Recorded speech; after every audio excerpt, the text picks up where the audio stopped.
And uh-oh, right here. So I got a lot of questions and stuff and I'm kind of jumping around a little bit for a while because I'm most interested because I only got 15 minutes. I want to hit on some stuff that is important to me. So like item 6 on your bulk samples, or maybe item 6 here in the front here, talking about endangered species. Sure. There you go. Okay. So you're talking about American martins, and you're saying that doing you do rock piles be prepped without moving rocks, and from what I understand, this is supposed to make the American martins move out of the area. Okay. According to your bulk site plan.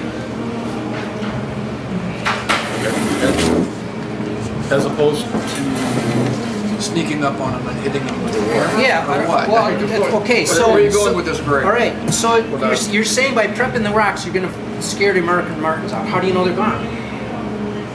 Well, there aren't going to be trees where the digging is, and there aren't going to be. We're not planning on using explosives.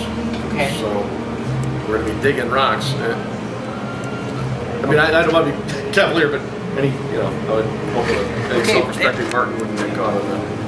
All right. Well, so how do you know that they're going to be gone? And you're saying you're going to wait a period of 24 hours. Are you going to have someone like watching to see if they, come back or if they leave the area? No, you're going to go in. You're going to make. Can you speak up, please? I'm hard of hearing. You're going to make vibrations. By having the heavy equipment there, you wait 24 hours before you start. So. Yeah. So do all this vibration stuff, and supposedly they leave. But we don't know if they're there. Okay, so how are you going to know if they're there? If they are there, how are you going to know that they leave? This is just the precaution that DNR, our consultants proposed this. DNR agreed with it, so that's what we're going to do. We're going to vibrate the ground by having heavy equipment, and if they are there, if they want to get away from humans, they'll move. Okay, so if you wait 24 hours, what's to say they're not going to come back in that 24-hour period? And they'll have vibration again. They'll know we're there. Okay, so there's still a chance of them being molested in some way, even if they come back in 24 hours, and if you just moving equipment Molested around. by what? Equipment, moving rocks. Joe, you're not going to molest them, are you? I've never. All right. I've never seen a martin. I've never been close enough to a martin. This is what they look like. How cruel is that? You're putting them in cages, Greg? That's terrible. I'm trying to keep them away from you guys. What are you doing? I'm trying to protect them from you guys. Can't they Now adapt watch out, you're going to themselves? take a hat of this. I know you will. Can't they adapt? Don't they adapt themselves to whatever their situation is? No. If you make too many. No. American martins have very specific habitat requirements. Yes, they will move out. Steel cages. And they will move out in other areas. No, this is someone else is doing some live trapping, doing an American martin study. Okay. And he was putting radio collars on it. And he allowed me to tag along with him. But they have very specific habitat requirements for nesting and raising their young. They're young. They will move through different areas. Matter of fact, some were dropped off, introduced Clam Lake, and they found them in Michigan. Well, how did they get there? They went through the Pinocchis. That's their moving So forward. you don't like the idea of what we're doing there, but that apparently fits with what the DNR has reviewed, and there are people that have studied as well as the consultants we've hired. So basically everybody in this band is out of step.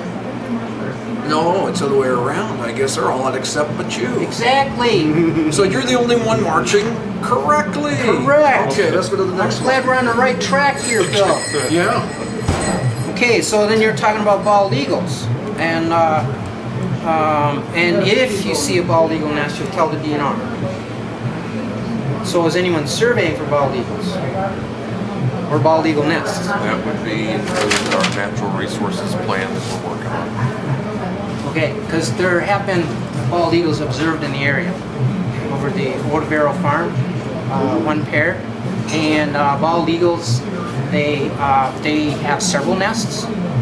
They use different nests each year for raising. They're more or less lifetime mates, but if a mate dies off, then they will find another mate. However, wherever their nests are, they prefer to have a large body of water within a mile for fishing. They're fishers. They fish for a living. And so who's to say there aren't some bald eagle nests up there in the Pinocchio's? So have you guys got any plan for segregating for bald eagles? They aren't typically will be in the plan with the other testing that's being done. So, as I understand, there's different times of the year, different places, different ways to test for different animals. I think last spring it was of the red-shouldered hawk. So there's a period they tell you, okay, for this short window, the red-shouldered hawk is mating, and so you go out and you do your survey for red-shouldered hawks during that couple-week period of spring. And so there's a whole plan for testing, looking for all different kinds of animals based on what their patterns are. Okay,